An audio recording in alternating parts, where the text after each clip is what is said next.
Hello,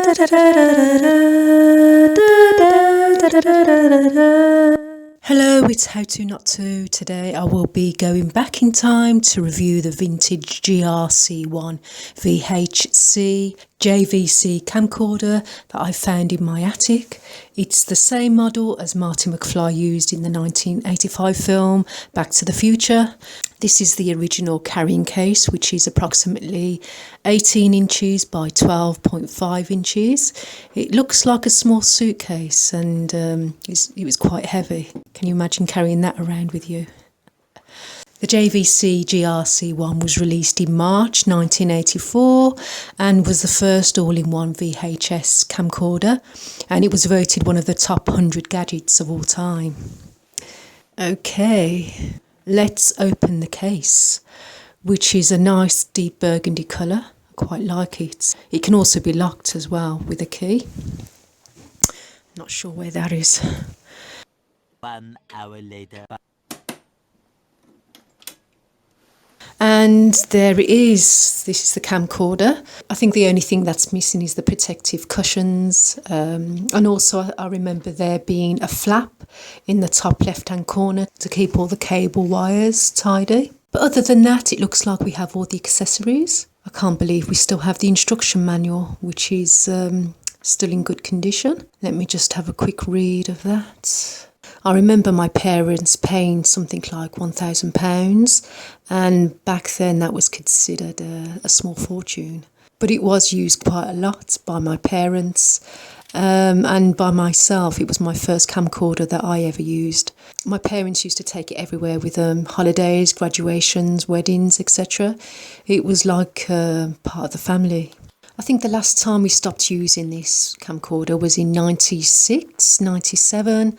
That's when the newer, smaller design camcorder models came out, which were half the size of this. And a lot more lighter and easy to carry around. And fast forward even further, we now have even smaller camcorders that can fit in the palm of your hands, which is amazing. We've come a long way in the video recording world. We even have the warranty card. Wow. Okay, let me just put that back in there to keep it safe. Here we have the battery charger to charge the battery with the on-off button along there.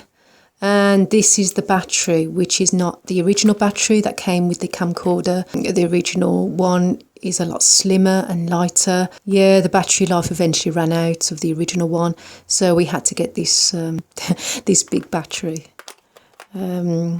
Which eventually ran out of life as well. The battery lasts up to 30 minutes, which is the same record time as the cassette. So the battery pack would slide in there until it locks in place. It would take about an hour to fully charge. This battery has also run out, I believe.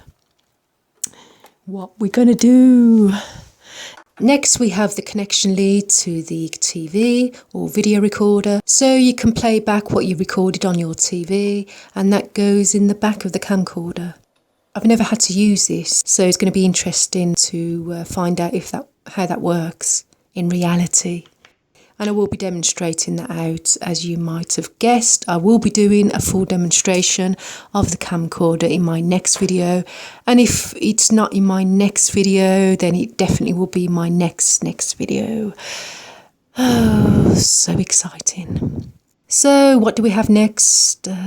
Just the dubbing cable lead to connect to the TV video recorder to record your footage back. And the footage was recorded on a VHS tape. Does anyone remember those? Okay, just before we move on, in my next video I will be showing you how to transfer data from VHS tapes to your hard drive or to a DVD disc. This is just the aerial cable lead. You all know what that is, so I'm not going to take it out of the packaging.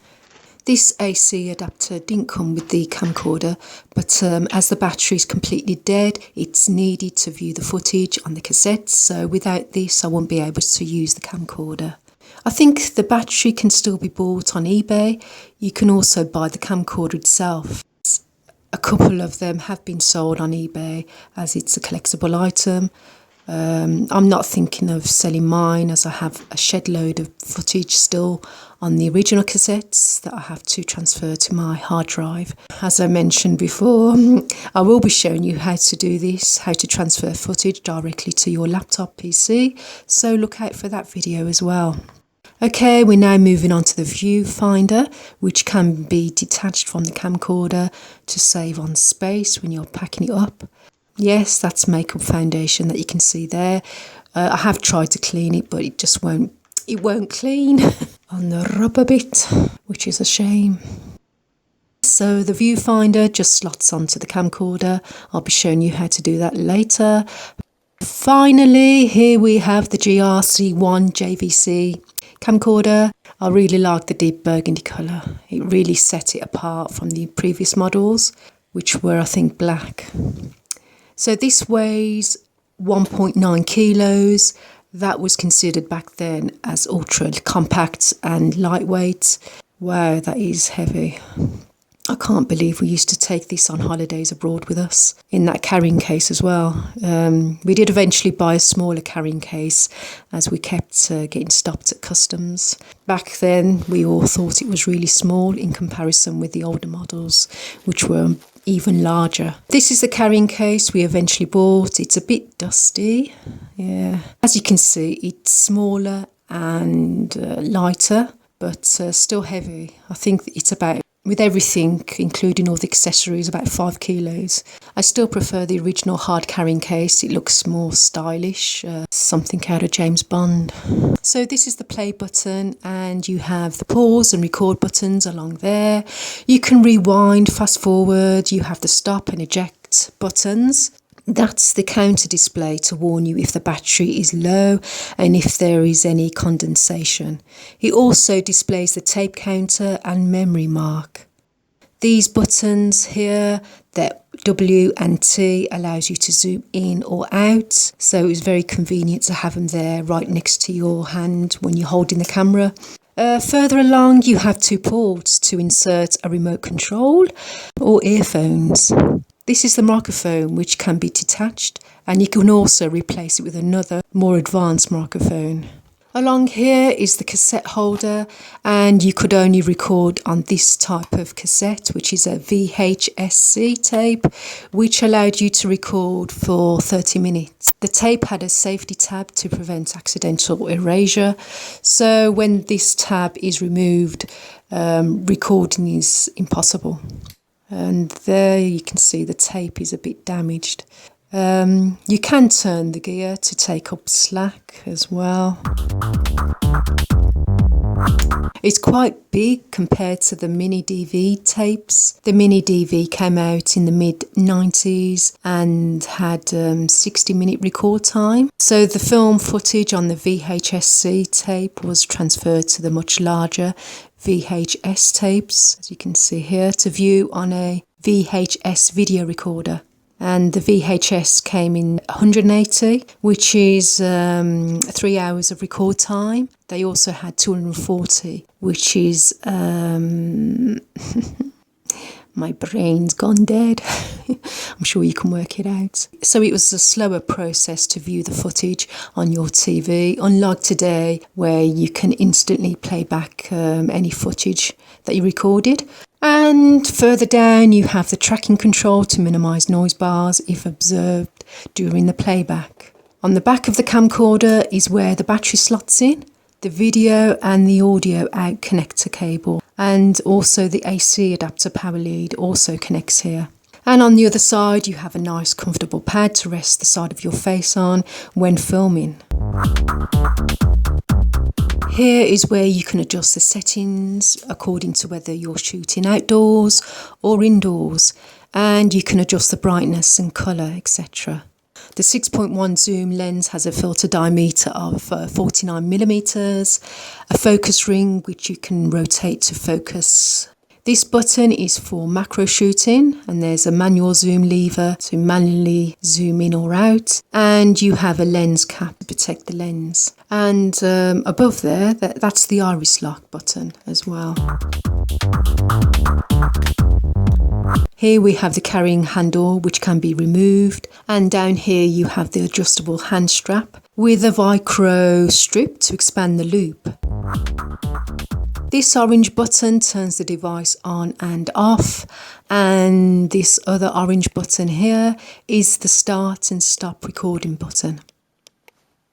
On the bottom of the machine we have a stud hole and a tripod mounting socket, and we also have the model details as well. Oh God. Sorry, I'm going to have to pause there. My arm is aching. The very next evening. Okay, I'm back. My arm's fully recovered. One last thing to show you is the footage on the tape. So I'm going to remove the battery as it's dead and connect the AC adapter to the DC connector terminal. Okay, here we have a red light. I'm now going to connect the viewfinder. Skip too far. Press play. I forgot how noisy this thing is. And down the viewfinder we have the footage of feeding the animals on the farm. So it records in colour but displays the footage down the viewfinder in black and white. And there we have a goat being fed. How lovely.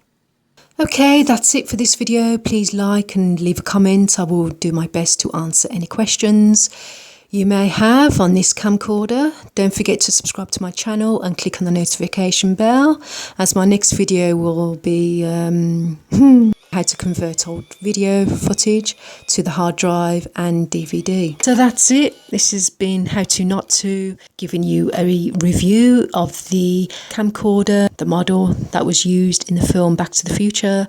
Okay, thanks for watching. Bye for now.